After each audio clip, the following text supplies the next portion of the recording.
बिस्मिल्लाहिर्रहमानिर्रहीम। अस्सलाम वालेकुम नाजरीन, मैं हूं बाबर हयात और आप देख रहे हैं 24/7 उर्दू न्यूज़ पर बाबर हयात शो। नाजरीन, बाबर आजम की पाकिस्तान टीम में वापसी की खबरें आ रही हैं, तो मोहम्मद रिजवान पीछे क्यों रहे? मोहम्मद रिजवान की भी वापसी हो जानी चाहिए फिर। तो जनाब, मोहम्मद रिजवान की भी वापसी होने के हवाले से अब अपडेट्स आनी शुरू हो गई हैं, और उसकी वजह क्या है, उसकी रीज़न क्या है, कौन चाहता है मोहम्मद रिजवान भी अब टीम में वापस आ जाए। इस हवाले से आज के इस प्रोग्राम में मैं आपको मुकम्मल तौर पर अपडेट करने जा रहा हूं। और इसके अलावा आज के इस प्रोग्राम में मैं आपको पाकिस्तान की पहले ओडीआई के लिए मुकम्मल प्लेइंग 11 भी शेयर करने जा रहा हूं। ऑलमोस्ट कंफर्म प्लेइंग 11 आपके साथ शेयर करूंगा। Pakistan versus West Indies first ODI जो अब जुमा के रोज़ से स्टार्ट होने जा रहा है, तो मैंने कहा कि आपको वो भी मैं बता दूं। इस पे बात करेंगे तफसील के साथ, लेकिन अच्छी खबर ये है कि जनाब एशिया कप जो है वो होने जा रहा है। ये बहुत बड़ी और अच्छी खबर है पाकिस्तान के क्रिकेट फैंस के लिए, क्योंकि अब इंडिया में ये कंफर्म हो गया है कि they are going to play Asia cup. और पाकिस्तान के साथ वो मैचेस का भी बाइकआउट नहीं करना चाह रहे। बीसीसीआई की जानिब से भी अब ये कंफर्म बता दिया गया है कि जनाब ये पॉसिबल ही नहीं है कि पाकिस्तान के ख़िलाफ़ जो सीरीज़ है, जो पाकिस्तान के ख़िलाफ़ मैचेस हैं हमारे एशिया कप में, हम उनका बाइकआउट कर सकें। जहाँ तक Pakistan versus West Indies series की बात है, तो जनाब अब वो भी ऑलमोस्ट आपको पता है कि एक दिन रह गया है पाकिस्तान और वेस्ट इंडीज़ के दरमियान। जो सीरीज़ है उसमें फ्राइडे को ये मैच होने जा रहा है, और ये मैच पाकिस्तान के मेयारी वक्त के मुताबिक तो मेरे ख्याल में आपकी शायद रात 11 बजे स्टार्ट होगा। बहुत ही ऑड किस्म का टाइम है जी, क्योंकि हमारे यहाँ पे ये सुबह 11 बजे स्टार्ट होगा। तो इससे अब आप अंदाज़ा लगा सकते हैं कि ये डे मैच है या डे नाइट मैच है या क्या मैच है। लेकिन ये है कि आपको काफ़ी ज़्यादा इसके लिए जागना पड़ेगा इस मैच को देखने के लिए। अगर आप बाबर आजम के फ़ैन हैं तो भाई आपको जागना पड़ेगा, क्योंकि बाबर आजम आपको इस मैच में दिखाई देंगे। ट्रिनिडाड एंड टोबैगो जो है वो ये मैदान है जहाँ पे ये मैच होना है, और वहाँ पर बाबर आजम भी आपको एक्शन में दिखाई देंगे। मोहम्मद रिजवान भी आपको एक्शन में दिखाई देंगे। पाकिस्तान की प्लेइंग 11 पे आगे चल के बात करते हैं, लेकिन important thing is that Mohammad Rizwan, जी हाँ, मोहम्मद रिजवान की वापसी की आवाज़ें भी उठना शुरू हो गई हैं। कल हमने वीडियो बनाई थी बाबर आजम के हवाले से कि बाबर आजम के फैंस के लिए खुशखबरी है। अब मोहम्मद रिजवान के फैंस के लिए भी खुशखबरी है। और वो क्यों है? वो हमारे बहुत ही प्यारे मोहम्मद हारिस की जो इस वक्त फॉर्म है, वो एक बहुत बड़ा क्वेश्चन मार्क बनी हुई है। बांग्लादेश के ख़िलाफ़ सीरीज़ में जिस तरह से उन्होंने अपनी विकेट को थ्रो किया और जिस तरह से उनको जो मौका मिला, उन्होंने उस मौके को मुकम्मल तौर पर गंवाया। और अब वेस्ट इंडीज़ के ख़िलाफ़ सीरीज़ T20 सीरीज़ में भी वो बुरी तरह नाकाम हुए हैं। तो किसी प्लेयर को आप दो लगातार सीरीज़ दे रहे हैं, वो दोनों लगातार सीरीज़ में नाकाम होते हैं, उससे पिछली सीरीज़ भी आप दे रहे हैं, यानी now it's quite a big chance for Mohammad Haris कि उनको काफ़ी बड़ा मौका दिया गया है, लेकिन वो इस मौके पे चौका नहीं लगा सके। तो अब इस सारी सिचुएशन में एक तो था कि एशिया कप में मोहम्मद हारिस को एक और लास्ट मौका दे दिया जाए, और अगर मोहम्मद हारिस एशिया कप में भी नाकाम होते हैं तो फिर उस सूरत में T20 वर्ल्ड कप के लिए मोहम्मद रिजवान को कंसीडर कर लिया जाए, क्योंकि फिर T20 वर्ल्ड कप तक आप मौका नहीं दे सकते। ये it will be too much for for Mohammad Haris. तो ये पहले प्लान था, लेकिन अब हमारे जो हेड कोच है ना, वो घबरा रहे हैं।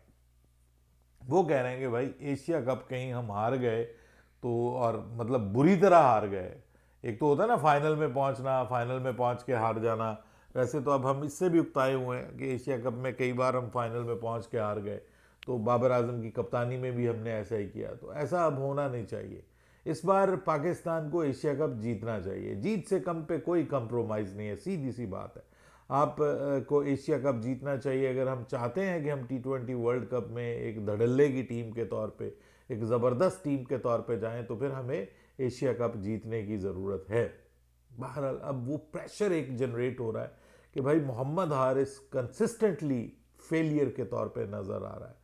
और वहाँ पे वो आपने ये भी देखा होगा, आखिरी मैच में खैर उसने कुछ बेहतर विकेट कीपिंग की है, लेकिन वो विकेट कीपिंग में भी किसी हद तक स्ट्रगल करता हुआ दिखाई दे रहा है।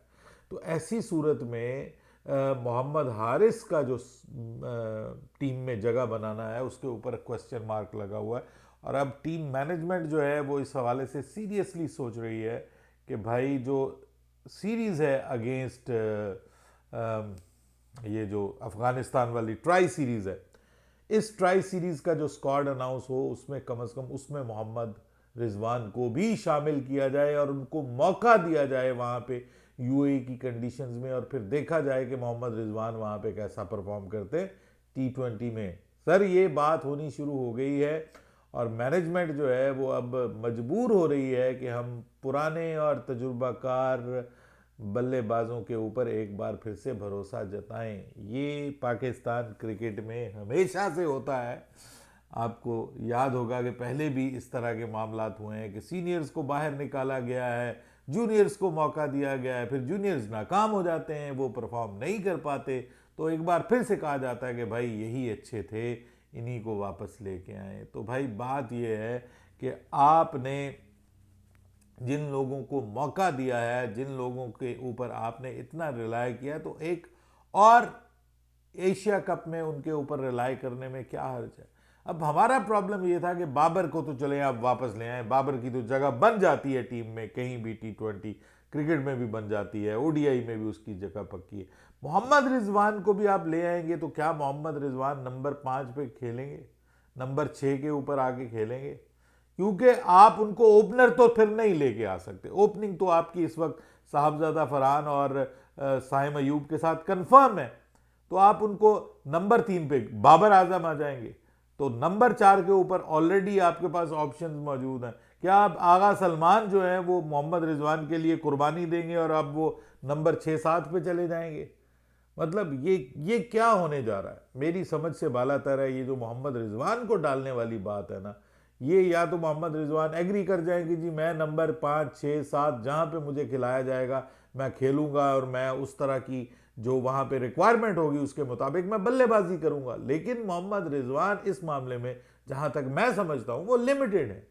उनको शुरू शुरू की वाइट तेज तेज बॉल जो है वो चाहिए होती है, बाद में आके उनके लिए प्रॉब्लम बन जाता है। हाँ, ODI में वो लंबी इनिंग्स खेल जाते हैं, उनको उनके पास मौका होता है बॉलें फेस करने का, ज़ाया करने का, अपने आप को टाइम देने का। लेकिन T20 में अगर वो 5वें 6ठे नंबर पे आते हैं तो वहाँ तो उनके पास 2-4 गेंदों के अलावा टाइम ही नहीं होगा।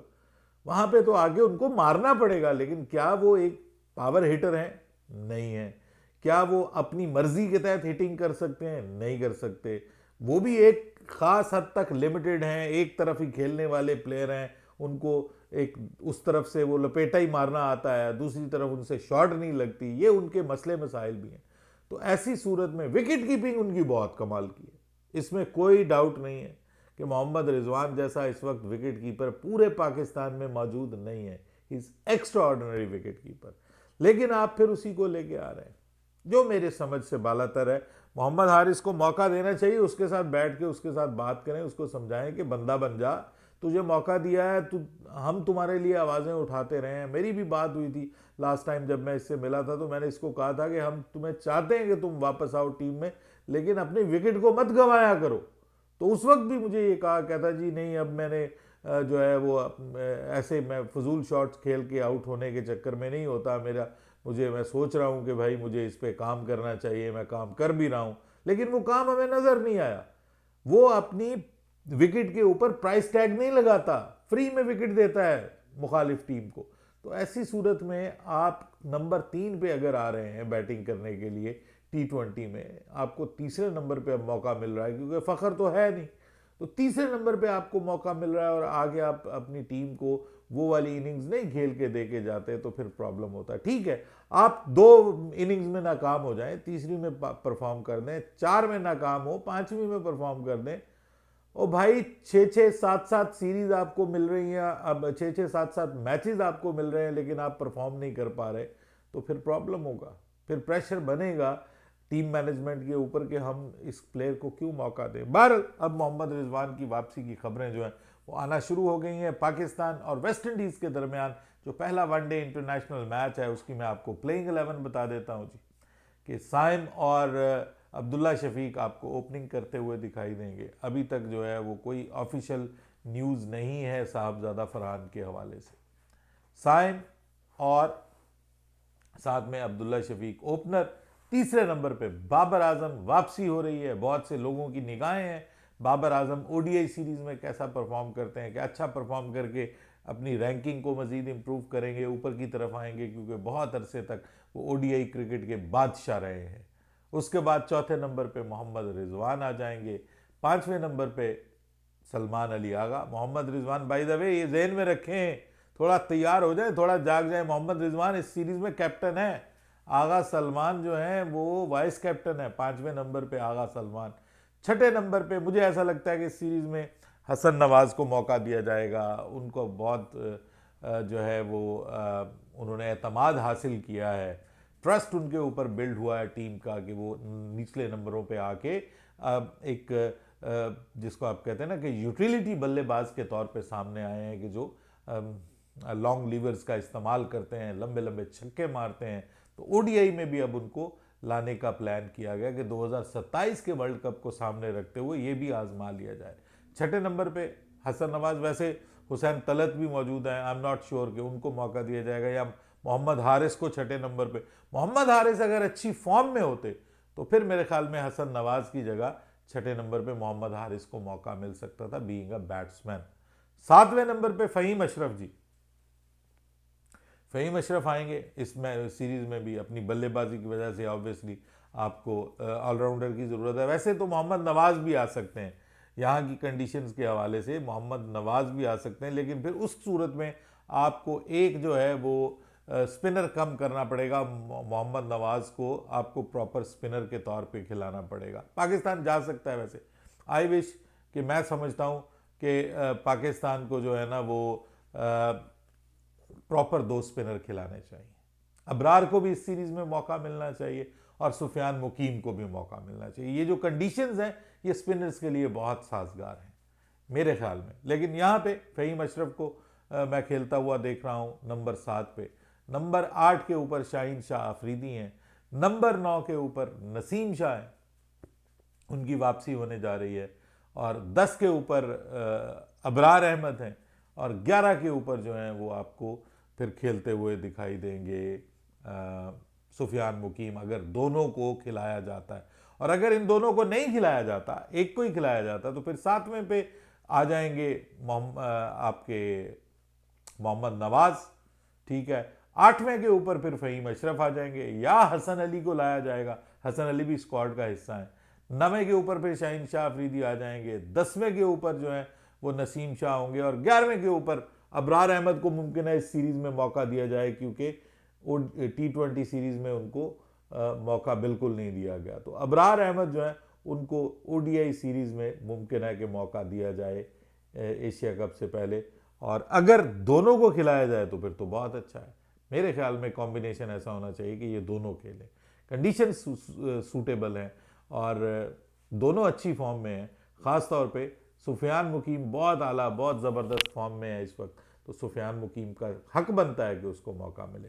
अपनी राय दीजिएगा, आपके ख्याल में पाकिस्तान की प्लेइंग 11 क्या होनी चाहिए, ज़रूर बताइएगा। मोहम्मद रिजवान को माफ़ कीजिएगा, क्या पाकिस्तान टीम में T20 स्क्वाड में वापस आना चाहिए, ये भी मुझे नीचे कमेंट्स में ज़रूर बताइएगा। मैं आपके कमेंट्स ज़रूर पढ़ता हूँ। बाबर हयात को इजाज़त दीजिएगा। अल्लाह हाफिज़।